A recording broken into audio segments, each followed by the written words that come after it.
connaissez ?» demanda Baltibalt. Les hommes derrière le nain l'encadrèrent, l'arme sortie. « Alors, demi-nain, raconte-leur notre précédente rencontre. J'imagine qu'ils ne sont pas au courant pour faire route avec toi et pour oser dire que vous êtes honnête. Ou bien ils sont pareils que toi. » Tirnaelg ne broncha pas. Son corps dépassait à peine derrière la tête de son cheval. « Tu fais bien ton timide devant tes nouveaux camarades, » railla l'homme. Les hommes, femmes et enfants s'étaient attroupés au centre du campement. « Dégarpissez de là! On ne veut plus de lui à côté de nous. Nous lui avons accordé notre confiance une fois.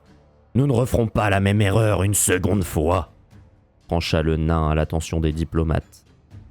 Une approbation générale se fit sentir dans l'assemblée derrière lui. « Qu'a-t-il bien pu faire pour vous mettre en rogne ainsi ?» se renseigna Baltibalt. « Il vous racontera lui-même quand vous serez parti loin !» lança un nain au nez épaté. Le nain bomba le torse. « Tirnaelg, c'est bien toi !» lança une petite voix dans l'assemblée. Les gens s'écartèrent au passage d'une naine à la silhouette carrée. Elle n'était pas grande, même pour sa race. Ses cheveux blonds encadraient ses joues perlées de taches de rousseur. 2 incisives s'échappaient de sa bouche, longue et large. Tirnaelg releva la tête, les yeux brillants. Ses lèvres s'étirèrent en un sourire à dents dévoilées. Le nain tendit le bras lorsqu'elle accourut vers lui. « Si tu oses toucher à ma fille, demi-nain, je t'arrache la queue. Si tant est que tu en aies une un jour. » L'homme se retourna vers la naine, qui ne quittait pas Tirnaelg des yeux. « Et toi, Emilia, éloigne-toi de lui. Tu sais que nous ne pouvons pas avoir confiance en ce sale voleur. » « Mais je t'ai déjà dit que ce n'était pas lui. Dis-lui que tu n'as rien fait, Tirni, je t'en supplie !» pleura la naine. Tirnaelg baissa la tête. Un claquement retentit et Emilia gémit. Sa joue rougit presque instantanément. « Comment peux-tu encore penser ça? C'est un bâtard. Ni elfe, ni nain. Il n'a aucun honneur. Quand comprendras-tu qu'il t'a séduite pour que nous baissions notre garde et qu'il puisse nous voler en paix? À moins que le demi-nain ait une explication à nous fournir, parce que j'ai du mal à croire que la nuit du vol et sa fuite soient une coïncidence. » Tirnaelg redressa la tête, les sourcils froncés. « Comment peux-tu me regarder en face en parlant de ta fille alors que tu la traites avec tant de mépris et de condescendance ?» répliqua l'elfe nain. « En effet, c'est bien moi qui ai volé un des bijoux de Ritus. » Son regard se posa sur un nain frêle aux longs membres. « Et tu m'envoies sincèrement navré, mon ami. Je n'avais pas de quoi me payer l'une de tes marchandises et j'ai pensé que tu ne remarquerais pas si je t'en prenais un. » Ses yeux retournèrent vers le père d'Emilia. Il fouilla dans l'une de ses sacoches et en sortit un anneau d'or simple sur lequel des ondulations étaient gravées. « Cette bague, Albor, était destinée à votre fille, pour lui prouver l'affection sincère que j'éprouve pour elle. Cette nuit-là, Ritus se promenait dans le coin et quand je suis sorti de son chariot, je l'ai entendu m'interpeller. J'ai pris peur et j'ai pris la fuite. Je me suis toujours promis de la donner à qui elle était destinée. Mais au vu des circonstances, j'imagine que tu voudras la reprendre, Ritus. »« Fais-en ce que tu veux !» s'écria l'homme. « La majorité de mon stock est du toc, elle ne vaut rien. Et pour information, si j'étais dehors cette nuit-là, c'est que j'avais trop bu et que Lana ne m'a pas laissé me coucher auprès d'elle. Je ne t'ai absolument pas reconnu dans cette obscurité et dans l'état où j'étais. » Quelques personnes rirent dans l'assemblée. Tirnaelg s'avança et s'arrêta nez à nez avec le nain. « Maintenant que tout ceci est réglé, me permets-tu de remettre cet anneau à son propriétaire ?» Albor se mordit la lèvre mais ne bougea pas. Emilia contourna son père et sauta dans les bras de l'elfe nain qui la serra contre lui. « Je n'hésiterai pas à mettre mes menaces à exécution, » grogna le nain. « Tu l'as assez rendu triste quand tu l'as abandonné. »« Père !» râla la naine. « Je suis assez grande. Laisse-moi prendre mes propres décisions. » Que tu aies 19 ans, plus ou moins, Ça ne change rien. Je suis ton père et mon rôle est de te protéger. Continue comme ça et je n'aurai pas 20 ans quand je suivrai les traces de mère pour partir d'ici. Un silence s'abattit sur le camp. Tout le monde se regardait tour à tour dans l'assemblée. Maintenant, si tu le permets, nous avons beaucoup de choses à nous raconter avec Tierney, depuis le temps. Continua-t-elle. Tu viens ? Elle attrapa la main de Tirnaelg, dont les joues étaient rouges pivoines, et le tira à travers la foule. Le nain pivota en direction des diplomates. Maintenant que le voleur est entré, vous n'allez pas rester ici. Joignez-vous à nous si ça vous chante. Bougonna le nain. Moi, c'est Albor. Je dirige cette caravane de marchands depuis une quinzaine d'années. Je me présente, Edmund Ark, grand diplomate de la ville de Circonion, se présenta-t-il en tendant une main vers le nain. Ce dernier ignora le geste et se retourna. La foule se dispersait et chacun retournait à ses occupations. Albor siffla entre ses dents. C'est donc à cause de vous si les caravanes itinérantes ne sont plus acceptées dans l'enceinte de la ville et que nous sommes forcés de tenir nos stands entre les arbres de la forêt. Je suis désolé pour cette déconvenue. J'en suis à l'origine, intervint le second diplomate. Je me nomme Baltibalt Maestral, et j'occupais le même poste que mon compagnon de voyage jusqu'à il y a quelques jours.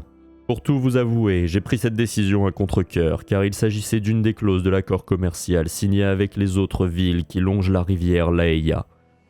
Circonion, de par sa position centrale sur l'axe nord-sud à l'aval du lac Edra, est un carrefour de marchandises important, et il était plus rentable pour... Oui, je me fiche de toutes vos explications, coupa-t-il tandis qu'il leur présentait 2 sièges autour du feu central. Dites-moi plutôt ce qui vous amène dans le coin, messieurs les diplomates.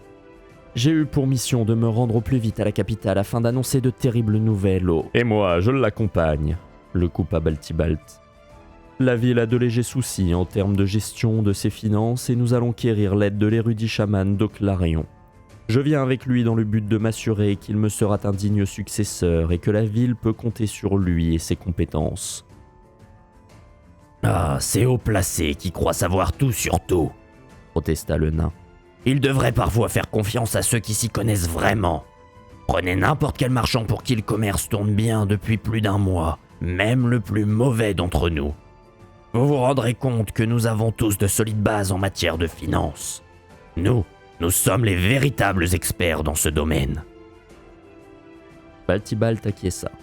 Albor fit signe à un marchand qui était adossé à l'un des chariots. Il ne tarda pas à apporter 3 chopes remplies d'un liquide jaune orangé à l'odeur sucrée. « C'est la maison qui offre », indiqua Albor. « Un breuvage de chez moi, la spécialité naine, l'hydromel. Vous m'en direz des nouvelles. » Le liquide était agréable en bouche. Le goût mielleux attendrissait les papilles avec délicatesse et l'alcool réchauffait à peine la gorge. « À votre tour, dites-nous ce que vous faites dans la région », questionna Baltibalt qui profitait de cette boisson par petites gorgées. « D'où venez-vous et où allez-vous ?» Au risque de vous surprendre, nous transportons nos marchandises de ville en ville et de village en village pour les vendre et écouler nos stocks, plaisanta Albor. Un rire s'éleva de l'autre côté du campement. Le nain se pencha sur son siège, les yeux plissés vers la source de l'éclat de voix de sa fille. Il affichait une mine contrariée. Plus sérieusement, nous nous sommes ravitaillés au sud d'Almalérion et nous remontons au nord du pays. Nous vendons nos marchandises et récupérons de nouvelles là où nous pouvons. Notre destination finale est aussi au Clarion. Là-bas, nous pourrons vendre l'intégralité de nos marchandises. L'exotisme est bon pour le commerce. Et après, nous verrons avec le reste de la caravane. Peut-être nous dirigerons-nous vers l'ouest, vers la terre de nos ancêtres. Les diplomates et le marchand poursuivirent leur discussion à propos de divers sujets jusqu'à tard dans la nuit. Tirnaelg et Emilia s'assirent sur une souche disposée à la lisière du camp, à l'abri des lumières des feux et des regards indiscrets. Ils plongèrent leur regard dans celui de l'autre. Tirnaelg caressa avec tendresse la joue de la naine, l'effleurait à peine. « Je n'aurais jamais dû t'abandonner ainsi, » s'excusa l'elfe nain. « J'ai honte de ce que j'ai fait, de ce que je vous ai fait. » « Tu n'as pas à te faire pardonner de quoi que ce soit, Tierney. Tu as fait ce que tu as trouvé bon de faire. Répondit-elle. Elle leva sa main aux doigts bagués entre leurs deux visages. Et je n'ai pas de raison de t'en vouloir. Ça partait d'une attention adorable. Mais Commença-t-il. Emilia enlaça son cou et l'embrassa. Tirnaelg lui rendit son baiser passionné. il n'y a pas de mais. Décida la naine après que leurs lèvres se décollèrent. Mais raconte-moi, qu'est-ce que tu as bien pu faire depuis tout ce temps? La dernière fois que nous nous sommes vus, c'était à Alangar, au pays des elfes, il me semble. Tu te souviens de cet artefact cubique sur lequel je faisais des recherches? Emilia éclata de rire, un rire qui perçait les oreilles et qui portait loin. Tirnaelg sourit. Ce son lui avait manqué. Évidemment que je m'en souviens. Quelle question! Tu ne faisais qu'en parler jour et nuit. Mon père avait accepté que tu nous accompagnes car tu lui avais dit que tu devais te rendre à la grande bibliothèque. Il m'avait avoué être curieux d'apprendre à connaître un savant. La naine rit de nouveau. Tu as une bonne mémoire, mon petit castor. Tu m'impressionnes encore, s'exclama Tirnaelg. Après avoir fui la caravane, j'ai poursuivi ma route seule et atteint Komangar sans encombre. De là, j'ai joué de mes talents pour pouvoir pénétrer à l'intérieur de la grande bibliothèque. Tu aurais dû voir ça. Il y en avait de partout. Les livres débordaient des étagères qui touchaient le plafond qui, lui-même, côtoyait le ciel. J'aurais pu y passer des journées entières, mais le temps était compté. Je parcourais chaque rayon jusqu'à finalement trouver celui pour lequel j'avais traversé la moitié du pays. Artefacts et légendes. J'ai épluché des centaines d'ouvrages les heures qui suivirent. Et devine quoi? L'un des objets recensés était similaire au cube. Les yeux azur de Tirnaelg brillaient et se reflétaient dans ceux de sa bien-aimée retrouvée. Le cube pourrait contenir une quantité quasi infinie de magie. Il serait en capacité d'absorber la magie libérée à proximité de lui. J'ai déjà pu le voir à l'œuvre et c'est bien ça. Aussi incroyable que cela puisse paraître, ça marche. Il leva les yeux au ciel et se gratta la tête. Par contre, je n'ai aucune idée de la manière de l'employer pour utiliser cette puissance accumulée. Après avoir fui la ville avec une petite partie des gardes à mes trousses, j'ai décidé de partir en Almalérion. Il paraît qu'il y existe un sage qui détient toutes les connaissances du monde. Mon voyage fut long et laborieux. Je passais d'un paysage à un autre. J'ai eu soif, faim, mal, mais j'y suis parvenu. Après des mois de voyage sous tous les temps, j'ai enfin atteint Almalérion. J'ai ensuite retourné ciel et terre pour trouver cet être. En vain. Son existence n'est guère plus qu'une légende. Sur mon chemin, j'ai cependant appris que je trouverais peut-être ce que je cherchais dans la ville de Circonion. Seulement, ce jour-là, mon champion Onyx dépassé, mon champion immaculé et Varel, déesse de la résurrection, ne me protégeait plus. Des mercenaires m'enlevèrent et c'est là que je l'ai rencontré. Baltibalt, le plus grand, et Edmund, le plus trouillard. Nous nous sommes enfuis, mais... Tirnaelg baissa la tête. Son intonation se fit monotone. Ces mercenaires m'ont volé l'artefact. Emilia ne put s'empêcher de laisser échapper un petit cri et de placer une main devant sa bouche grande ouverte. Et il serait trop dangereux que nous retournions à Circonion, finit-il. Ces hommes comptent se servir de l'artefact pour réaliser des desseins bien sombres. Nous nous dirigeons vers Oclarion afin de prévenir le dirigeant d'Almalérion que le pays et les royaumes frangarés courent un grand danger. L'elfe nain marqua une courte pause avant de reprendre. Et j'espère pouvoir y trouver un moyen pour le récupérer. Je refuse de le laisser se balader dans la nature entre de mauvaises mains sans connaître les conséquences que cela pourrait entraîner. Tirnaelg plongea ses yeux dans ceux d'Emilia. Mais maintenant que je t'ai retrouvé, tout va mieux. Je ne te garantis pas de pouvoir rester longtemps, mais je suis ravi que tu ne m'en veuilles pas pour la dernière fois. Je ne regrette pas d'avoir à nouveau croisé ta route. La naine posa une main sur la cuisse de l'elfe nain. Ses pupilles brûlaient. Elle se pencha sur lui et plaça sa bouche à son oreille. Tu sais que j'aime quand tu me parles comme ça, lui susurra-t-elle. Tu m'avais manqué. Ses lèvres se posèrent sur le cou de Tirnaelg. Ce baiser chaud et doux le fit frissonner. Le doux parfum de jasmin qui émanait de ses cheveux, semblable à de la paille, emplissait ses narines. Elle lui avait manqué aussi. Une deuxième main vint se poser sur sa cuisse. Chacune remonta le long de son corps avec délicatesse. Ses lèvres parcoururent sa peau et remontèrent jusqu'à sa joue avant de se poser sur les siennes. Leurs langues s'enlacèrent, les rendirent inséparables. Leurs corps se rapprochaient. Tirnaelg passa ses mains sur la taille d'Emilia, puis dans son dos. Il la tira à lui. Elle se laissa faire et s'appuya sur son amant. Ce dernier avait surestimé son équilibre et il bascula en arrière, entraînant son amante dans le même mouvement. Ils chutèrent au sol et roulèrent l'un à côté de l'autre. Ils rièrent aux éclats avant de reprendre leurs baisers et leurs caresses. La chaleur les gagnait et leurs vêtements tombaient un à un.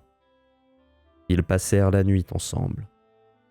D'aucuns diraient que des bêtes sauvages enragées avaient erré à proximité du camp cette nuit-là.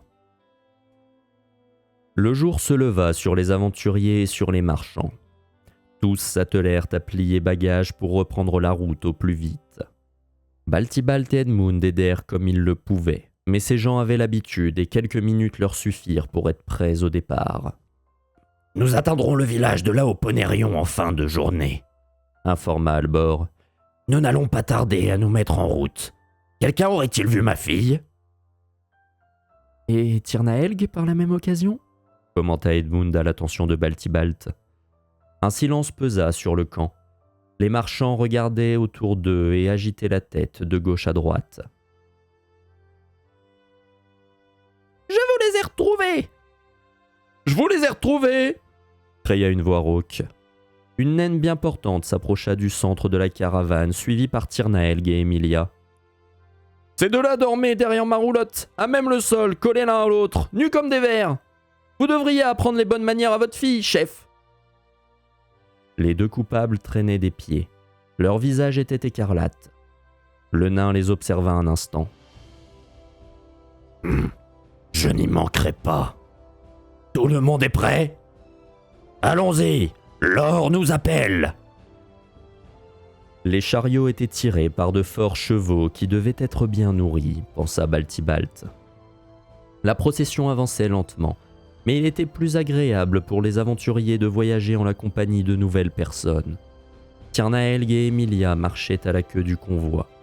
Après s'être assuré que ses chevaux maintiendraient le cap, Albor ralentit le pas jusqu'à ce qu'il les rejoint. « Je croyais avoir été clair hier, bâtard !» menaça Albor à voix basse. « Et cela ne t'a pas empêché de t'approcher de ma fille. Tu as de la chance que les autres marchands du convoi aient été amadoués par ton discours. Je dois l'avouer, tu es doué pour duper les gens. Malheureusement pour toi, je ne suis pas comme eux et tes excuses ne marchent pas sur moi. Tes amis se sont précipités à notre rencontre et tu n'as rien trouvé de mieux que d'inventer tout ceci pour profiter de la faiblesse de ma fille. »« Dois-je te répéter ce que je t'ai dit hier, père ?» l'interrompit Emilia qui écoutait non loin.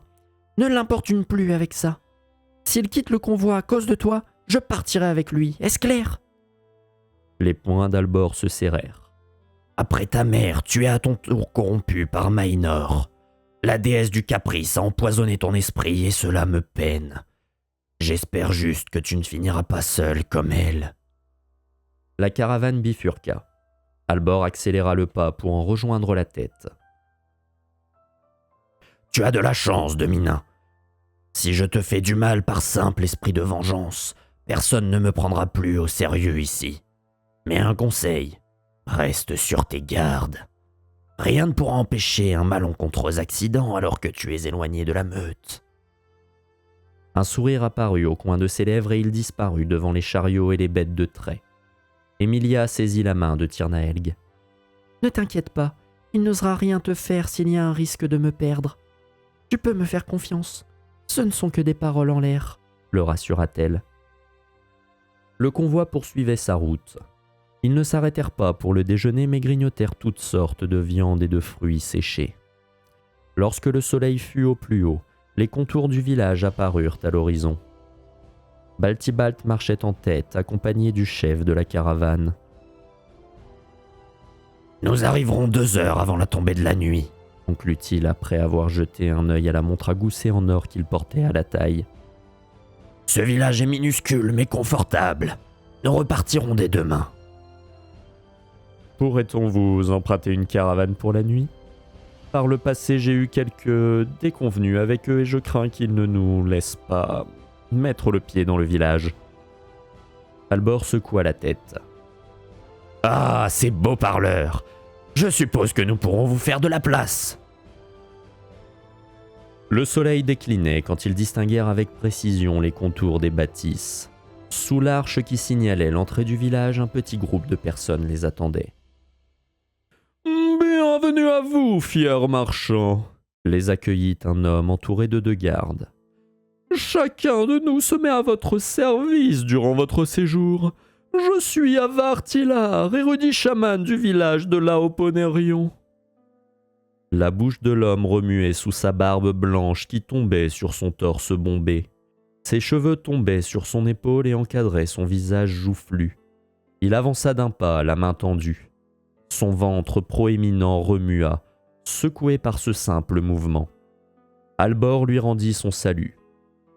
« Qu'est-ce que nous avons là ? C'est une importante caravane que vous dirigez !» s'extasia l'érudit chaman. « Qu'on m'apporte mes binocles !» Un homme frêle, habillé en toile de jute, s'approcha et tendit un objet entouré d'un fin tissu blanc qu'Avar déplia. Il s'empara du manche en pierre noire de l'objet et le plaça devant ses yeux, dont l'un était cerné d'un coquard. « Effectivement, mes yeux ne m'avaient pas trompé. Tous ces chariots ne tiendront pas dans le village. Mais n'ayez crainte, les environs ne présentent aucun danger. Vous pourrez vous installer à la lisière de Laoponerion. » Baltibalt et Edmund se tinrent à bonne distance et ne sortirent qu'à la nuit tombée, quand les marchands se restauraient à l'extérieur du village.